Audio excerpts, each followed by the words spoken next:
in here. Come on. I'm a pretty good driver. I don't know how good I am. Not all that great. Are you okay there? You good there? Yes. Okay. Got it? Can you fit everybody in, Deuce? That's a good problem. All right, so let's all start looking up. Every time. We ready? Let's make it into law.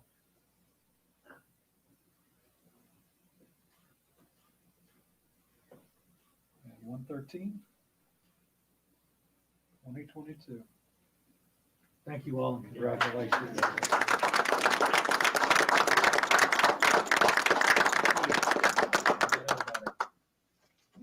As I try to get up and not everybody. Thank you all. I'll tell you what, if the sponsors in the House and the Senate would like to say a few words. Absolutely. From here. Go ahead. Yeah. So this is very much appreciated. I want to say thank you to the governor for his quick response. I was on the phone with him within hours after the tornado passed through Mayfield. He was on the ground within 36 hours after the tornado passed. And then I want to say, and he's been back. He's been back multiple times.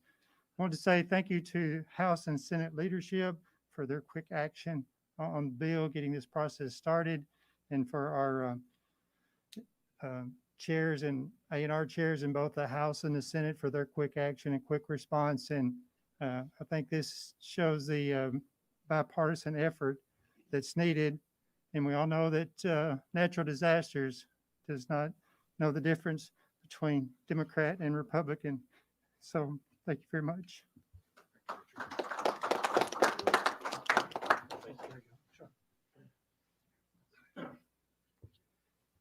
I want to say thank you, especially to the Senate leadership and our leadership in the House that we have as well, and all of these Western Kentucky senators as well as House members that collaborated on this. We first heard on a call from the governor the needs, as we also talked with our area judge executives and city mayors, and on the ground FEMA was there almost immediately, but our emergency management folks were so critical in all of this. And so this is just the first actually allocation of that fund. There will be more as we figure out what the immediate needs are. And I just want to say the senator from Callaway, who is primary sponsor in the Senate, could not be here today. I know he expresses those thanks as well and appreciation for his communities too. Thank you so much.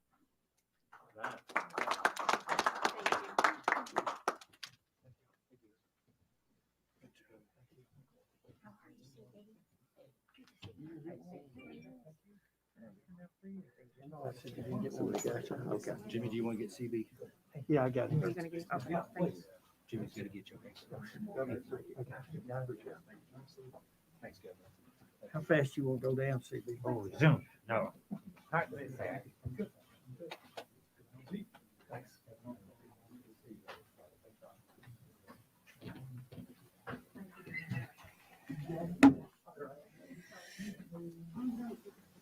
All right, thank you, Governor, and to all of the legislators who could join us here for that today. I've got some great economic development announcements to share now. And the first we're going to start with is Novelis. On the heels of a record year for investment, the job creation in the Commonwealth, we are hitting the ground running in 2022. Earlier this year, we announced Novelis is leading a leading aluminum producer and recycler, will expand its presence in Todd County with a $365 million investment that will create 140 good-paying jobs for local residents. Novelis is a company that's growing quickly in the southwestern part of the state. The company celebrated the opening of its automotive aluminum finishing plant in Guthrie just this past October, and this commitment to move forward with a phase 2 expansion is incredible news for the talented workforce throughout the region. With this project, Novellus will construct a new casting, shredding, and recycling center adjacent to the recently opened facility on Old Railroad Lane. The new facility also is expected to reduce the company's carbon emissions by more than 1 million tons each year, growing Novellus's North American automotive recycling footprint in the process. With its beverage can recycling facility in Berea, Novellus has maintained a presence in our state for more than 30 years, and its continued growth in Kentucky will ensure quality jobs for residents for decades to come. So the governor and I would like to thank the leadership at Novellus for this commitment, and I cannot wait to see what is next for the company and for the Commonwealth. Next up, we have an announcement about SAKI, S-A-K-I. Since taking office, Governor Beshear and I have made it a top priority to protect Kentuckians and promote justice across the Commonwealth. Over the past 2 years, we have taken major steps forward on our journey to end acts of violence and provide justice for survivors of violent crime. In July of last year, we took a giant leap when Governor Beshear announced that $1.5 million in grants from the Department of Justice had been awarded to the Commonwealth to support the transition of investigative resources, including 3 trained investigators and a criminal intelligence analyst from the previous placement at the Kentucky office of the Attorney General to Kentucky State Police to form the Sexual Assault Kit Initiative, or SAKI, investigative team to focus on investigating and identifying sexual offenders. And with today's announcement, Kentucky is taking one more step forward in creating a better and safer Commonwealth for future generations. We are proud to announce that an additional $850,000 in grant funding from the Department of Justice has been awarded to expand the KSP SAKI investigative team through the hiring of an additional investigator to focus on investigating and identifying sexual offenders in Jefferson County. The bulk of the current SAKI inventory originated in the Louisville metro area. Therefore, the new investigator will reopen and investigate cases and work with prosecutors to obtain new charges when possible. Lastly, this award provides funding for the KSP Forensic Lab to complete DNA and other forensic analysis on sexual assault kits from approximately 500 historical cases from the Phase 3 inventory, which consists of identified SAKI-eligible sexual assaults and sexually motivated homicides occurring from the 1970s to the early 1990s. We want to thank the Kentucky State Police for helping victims as they walk the path towards healing and recovery, and for holding offenders accountable so that all Kentuckians can experience safety and security in their homes, neighborhoods, and communities. The work of the KSP SAKI team is tough and honorable, but the events these individuals have faced is horrific and something that most of us cannot even imagine. It is imperative that as a state, we are equipped with the resources needed to transform the lives of Kentucky survivors, and this grant funding is doing just that. Governor Beshear and I will continue to seek justice for victims of crimes and to guarantee that they have an advocate working for them and seeking justice for them every day. Thank you so much, and I'm going to turn it back over to Governor Beshear.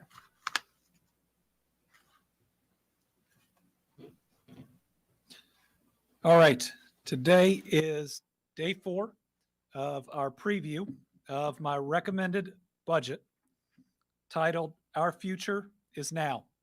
It's a budget that moves Kentucky not right or left, but forward. This is a budget built on values that we as Kentuckians live by, while making bold investments to continue our record-breaking economic momentum. On Monday, I discussed my plan for education and how my budget, for the first time ever, offers free pre-K for every 4-year-old in Kentucky. We talked about how we're adding nearly $2 billion of additional funding from pre-K through 12th grade. That lives up not just to the promises we made in Kara and the Rose decision, but also gives us the opportunity to build a world-class workforce that our world-class economy needs, but it also gives everybody a chance, everybody opportunity. On Tuesday, I shared how my budget will make investments that will make us a world leader, how we invest in emerging industries and our workforce while providing critical infrastructure projects to ensure your kids and mine travel safe roads and safe bridges, and how we can leverage Kentucky's distinct one-of-a-kind experiences and unparalleled hospitality to further secure our spot as not just the destination for business, but also for tourism. And just yesterday, I talked about what we're going to do to provide more Kentuckians with access to quality health care and how we can protect our most vulnerable populations. I also updated you on what we have the ability to do for our veterans, which is a whole lot in this budget. They've done more for us than we can ever repay. So today, I want to discuss how we can improve public safety throughout the Commonwealth. The Kentucky State Police is experiencing an unprecedented shortage of troopers. They're at their lowest number in over 30 years. That creates a public safety crisis. We cannot afford not to have both the troopers that are working now, but also the level that we need. So my budget supports what we previously announced, a $15,000 pay increase for all of our state troopers. And our KSP telecommunicators, they're short-staffed. And if you were at that press conference announcing our plan those months ago, you would have heard an amazing story and stories from one of those telecommunicators. It would have convinced you that these are incredible workers who go through some of the highest levels of stress to be there when someone calls 911 in times of emergency. My budget includes an $8,000 pay increase for telecommunicators, which will assist in both the recruitment and the retention efforts. My budget also funds body cameras for state troopers for the first time. These cameras protect everybody, the trooper and the public. We also continue to address the technical needs of KSP to ultimately replace the existing statewide emergency radio communications network, which has reached the end of its life cycle after 17 years. We have places that we ask our state police to go to protect our people where they cannot communicate with the outside world. Their radios cannot call for help, and we cannot allow that to happen to our troopers. My budget helps other first responders as well, with a significant increase in the CLEP fund.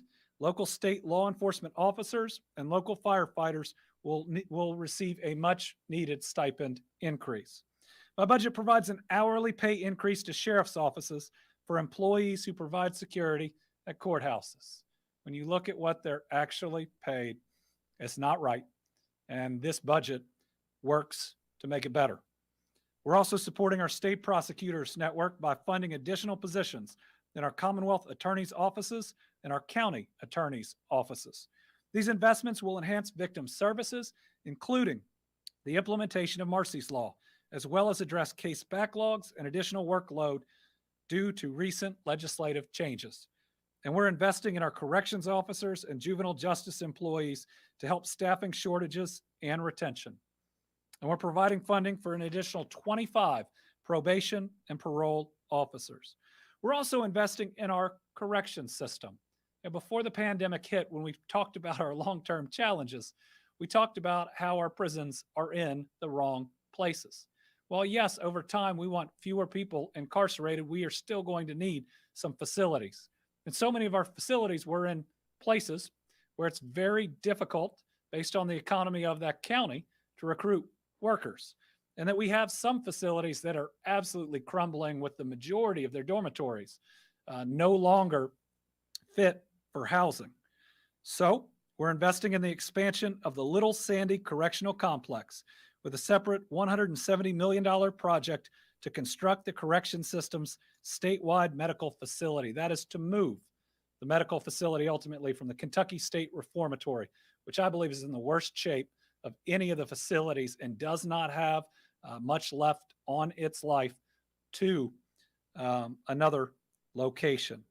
The goal, and I will say my long-term goal, is that some of these facilities that are that aged we need to close, while ensuring we still have the capacity to handle the number of individuals that the court systems send to us for incarceration. And as I announced last month, we're taking steps to help our state's social workers who are struggling with caseloads, and my budget would address those challenges head on. First, it ensures that we continue that 10% raise to our social workers.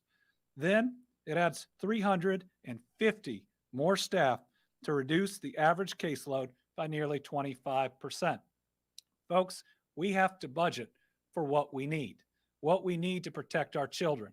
And just budgeting for a fraction of what we all know is necessary concedes defeat before we've even tried.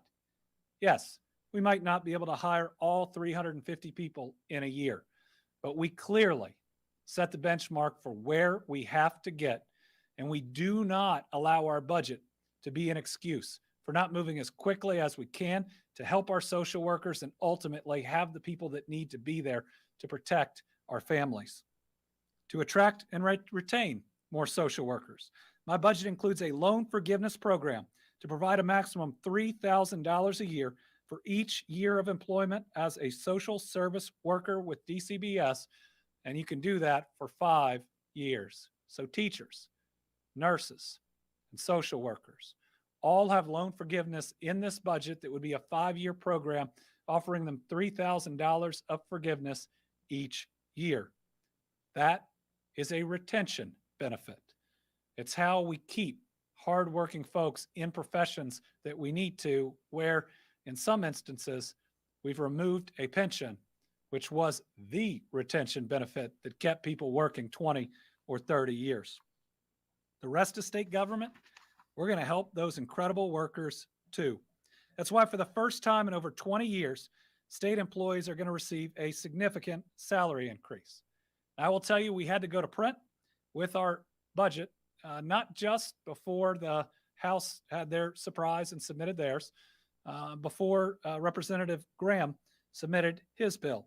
So I will tell you, my budget proposal, which we had to go to print more than a month ago, provides a 5% raise for all state workers. But the timing and preventing extra costs are important. Ours does not, like the House's does, start on an anniversary date. Everyone gets the 5% raise May 1st of this year. We also commit in our budget to no increases in healthcare premiums. So it is a real raise without offsetting costs. But you know what? I like the House's 6%. Yes, it doesn't happen as quickly as ours, so let's do the best of all worlds. Today, I'm committing my full support to the 6% raise that the House is suggesting, but we should do it on the very best timing, May 1st, for every single one of our state employees. And we should keep our commitment to not increasing healthcare premiums at all, meaning a full 6% raise could be available to our state workers as early as May 1st. So let's cooperate. Let's give them the very best. They have more than earned it. And tonight, I'll tell at least one story of how our state workers go above and beyond when people are in need. But that's not all. Our budget fully funds our state employee pensions. And more than that, we lessen our long-term liabilities by significantly more than the House budget.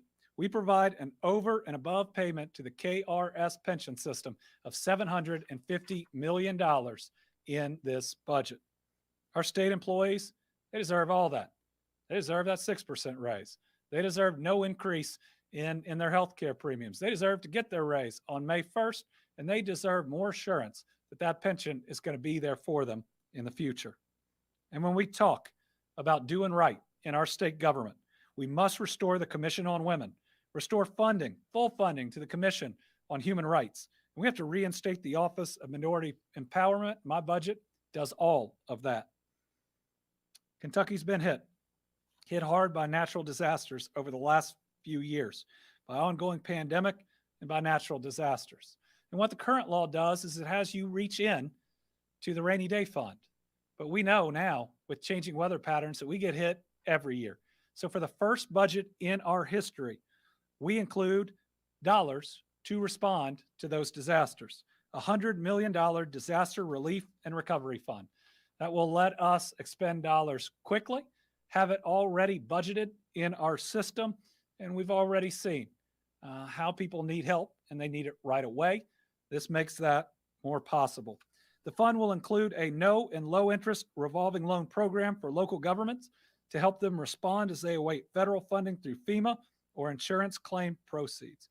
And while we're talking about helping our counties, my budget returns 100% of coal severance funds to coal counties, including the dollars for debt service. That'll be $40 million over 2 years, the largest return, at least by percentage, of coal severance funds since the program originated.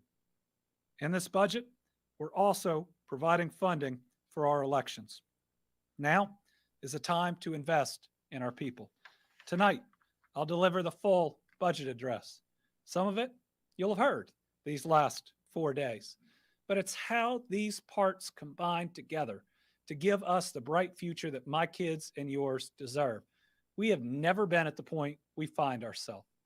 Leading in economic development, being the destination, having world-class companies reaching out to us every day saying we want to be in Kentucky. But you know, being on top and staying on top takes work. This budget gives the big, bright future that our families deserve after COVID, where everything's going to be different and we no longer have to follow states like New York or California or Texas or anybody else. Now is our time. Our time is here. Our future is now. And we've got the budget that meets the moment. All right, as I wrap up, first, COVID. COVID cases are skyrocketing. In fact, tonight we will have a much smaller crowd for the budget address because COVID has even hit our legislative body and we are working to stay safe. Our expectation is that this week will exceed last week, which by far was the largest week for cases that we've had. Our positivity rate is higher than it's ever been. So folks, even with as contagious as this is, vaccinations are still showing that they are hugely successful in preventing you from getting really sick, hospitalized, or prevent you from dying. So get vaccinated and get your booster. And if you haven't, no matter what the excuse is, go get it as fast as you can. We had 5,600 people and change get their booster just yesterday. Now 21% of our entire population has been vaccinated and boosted, and we need to move even faster. 2,628 people getting vaccinated for the first time yesterday. Again, we see slow but steady people continuing to get vaccinated. When we look at our demographics, only one has changed. 40 to 49-year-olds, now 71% of that group has gotten vaccinated. That's gone way up since Delta, which took the lives of so many in that demographic, and Omicron continues to do so. So let me just cut to the chase. Omicron is one of the most contagious viruses we have ever seen, maybe that we have ever seen. And you have the ability to protect yourself. If you're vaccinated and boosted and you get it, probably going to be like a cold or maybe nothing at all. If you're vaccinated but not boosted, you may get sick, but you're very unlikely to end up in the hospital. If you are unvaccinated, this thing may hit you like a freight train. And worse than that, if you fill up hospital beds as quickly as we're seeing, I've already had to call out the National Guard, then that next person in a car accident might not get the care they need. So get vaccinated for that person. Pay it forward so that they will do the same for you. Two more pieces. As we've talked about before, the Red Cross has reported we are experiencing the worst blood shortage in over a decade. That's COVID, that's natural disasters, and others. The dangerously low blood supply levels have forced some hospitals to defer patients from major surgery, including organ transplants. We desperately need more folks to sign up and donate. You can save a life. So I know I've asked a lot. I've asked you to get vaccinated, get boosted, wear a mask, in the proper situations, avoid big crowds. I'd ask you, if you can, to give blood too. In partnership with the Red Cross, I gave blood at the Capitol Rotunda, along with Lieutenant Governor Coleman and other state leaders. We even brought Winnie along to make sure everybody was comforted. Today, I'd like to thank another Kentuckian who's bringing attention to this issue, Miss USA and Team Kentucky All-Star, Elle Smith. Elle donated blood just a few weeks ago after she helped deliver gifts as part of the First Lady's Christmas toy drive. She handled Taylor County for us while we were in Western Kentucky. So I want to thank her for stepping up and for setting the example. And everybody else can sign up to donate at redcrossblood.org. And today we've got two groups of amazing Team Kentucky All-Stars who stepped up to help Western Kentucky families honor the loved ones they lost and begin to rebuild. I want to thank the Kentucky Distillers Association for their generous donation of $3.4 million to the Team Western Kentucky Relief Fund. They have stepped up so many times in the pandemic, from some of the most delicious smelling hand sanitizer to so many other things that were needed. They've truly been really good Kentuckians caring about their communities. But I also want to thank Shop Local KY owners Rick and Joni Paintner and their two daughters. They raised more than $400,000 for the relief fund through the sale of Kentucky Strong t-shirts. They make great t-shirts, so if you're looking for a company and a family with a whole lot of soul and a whole lot of purpose, they're really good ones. As I've said, Kentucky is strong because our people are strong. No pandemic, no disaster is ever going to change that. All right, we will open it up to questions. We got three journalists in-house. We'll start with Karen. One on COVID and one on the budget. With the budget, what conversations have you now been having in the last few days, if any, with lawmakers? And how do you feel things are aligning between the two proposals? And then on COVID. Our numbers are much lower than the actual cases that are out there. We used to get a very good idea because every case had to be reported to go through a lab. But now with at-home tests, you can look at the trend, but you got to expect that significantly more people have COVID. It'll be interesting to see at one point if we can determine how many tests are actually being sold, and we would assume used, because there's such a demand for at-home tests. And you could probably apply a positivity rate and get a very rough, non-scientific concept there, but a whole lot more even than our very scary stair-stepper chart would show have this. I mean, I'm talking to entire businesses where everybody's home. Everybody's home. I think we're starting to even see less traffic out there, and it's because so many people have it. On the budget, most of our conversations right now have been on tornado relief. That's where the focus has been to get that across the finish line. Some have been on process on how we get it filed tonight. I believe the speaker himself is going to file it, and there's going to be lots of opportunity for conversations moving forward. Mark.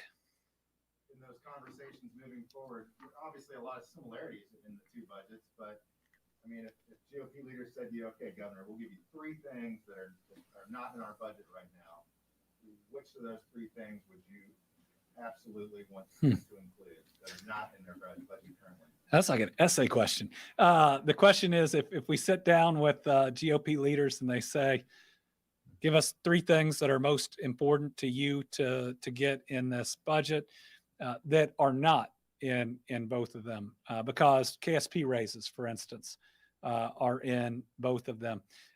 There are some things that they added from the last budget, but not nearly to the level and opportunity that we have. Listen, the GOP budget doesn't move us backwards, right? Like so many budgets had to that were submitted for so long.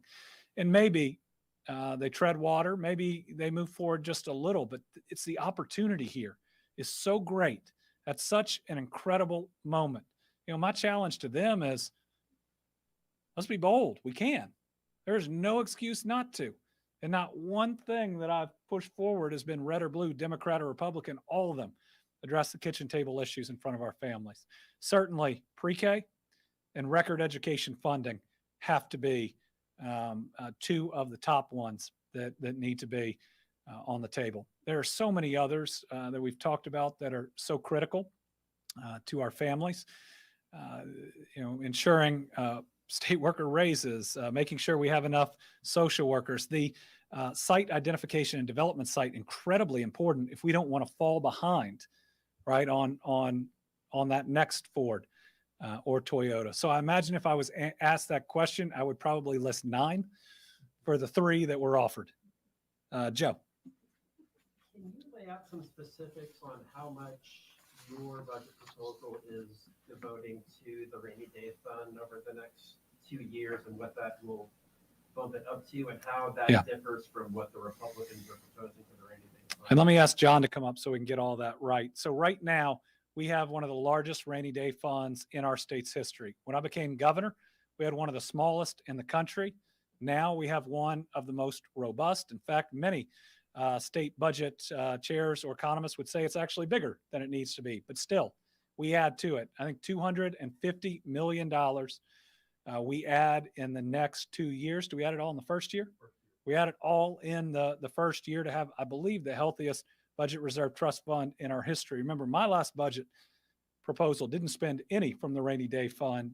The legislature in the end dipped into it. John, you want to add to that? Yeah, thank you, Governor. The current balance is right over 1.5 billion. And that's roughly, before the new revenue estimate, 12.5% of general fund revenues. Governor's budget adding 250 million more keeps that ratio similar with the new higher revenue estimates. So it'll be, a little over 1,750,000,000 over that. We have not seen in House Bill 1, the House's budget, any directed funding additional to the rainy day fund. All right, Al Cross.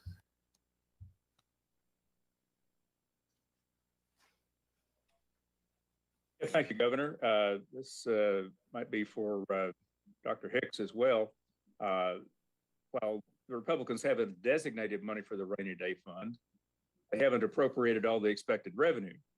And according to what the speaker said Monday night on KET, looks like they're going to pass a budget that has a lot of leftover money and then use that as the parameter for tax cuts.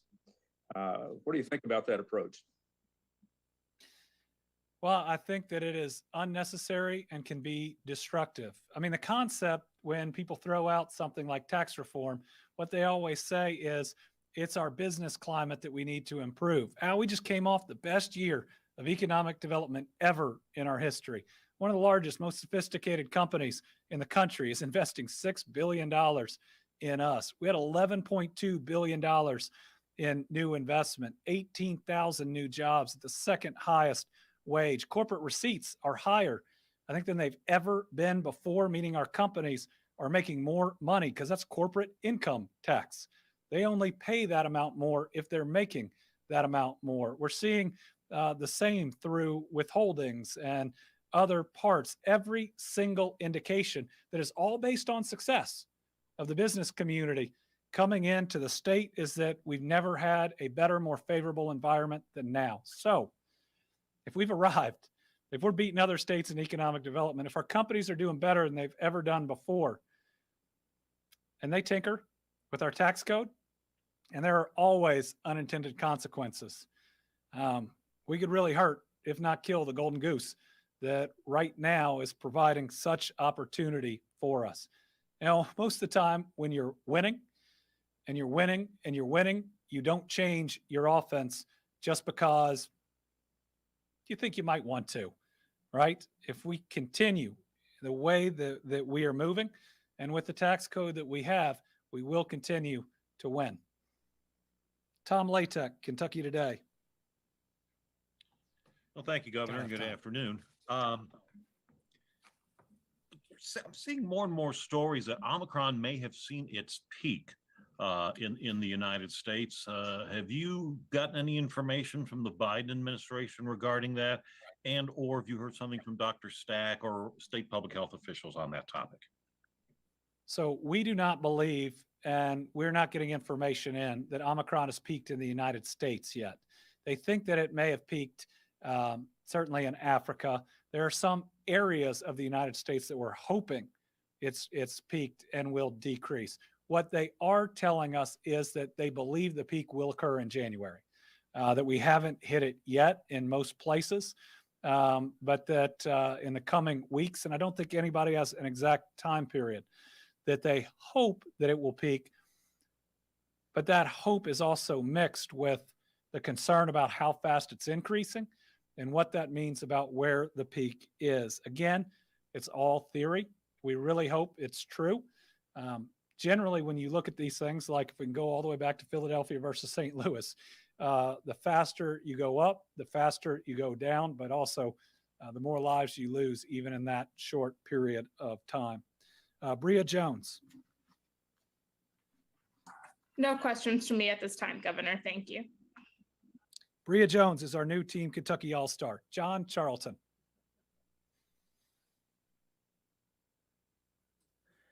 Thanks, Governor, for your time. How you doing? Happy 2022 to you. I know earlier this week you talked about the car tax and all the, as you called them, lies swirling on social media. This week, a couple bills or a few bills have been filed about car tax relief. One would involve freezing the value of the car from last year and making it the value this year. Another one would be lowering the standard from clean trade-in to average trade-in. Would you support anything like that or any kind of tax relief on the car tax? Well, I'm willing to look at either of those bills if they come to us. There was what appeared to be a concerted effort to say somehow the Beshear administration can just raise the taxes on your car, which isn't accurate. The legislature sets the tax rate. And what's happening is people's cars are worth more than ever before. With where the market is, with not a lot of new cars coming out because of chip shortages or not enough, there's been a larger market for used cars, which just like when your house appreciates, your car appreciates, and thus that percentage times a higher value means you get a higher tax bill. Providing relief there could be something that could be really helpful for Kentuckians, and I'd want to look at the bill itself. I want to make sure that we're ultimately being fair to Kentucky families, and we look at whether that relief is helping the people that need it the most, but would be happy to look at and review either of them. Now, I never commit to signing something theoretical because it hasn't worked its way through the process, and oftentimes things look very different by the time they get out of the process. All right, tonight, 7 p.m., we'll be doing our update. We'll see you then. Not our update, I'm doing the budget address.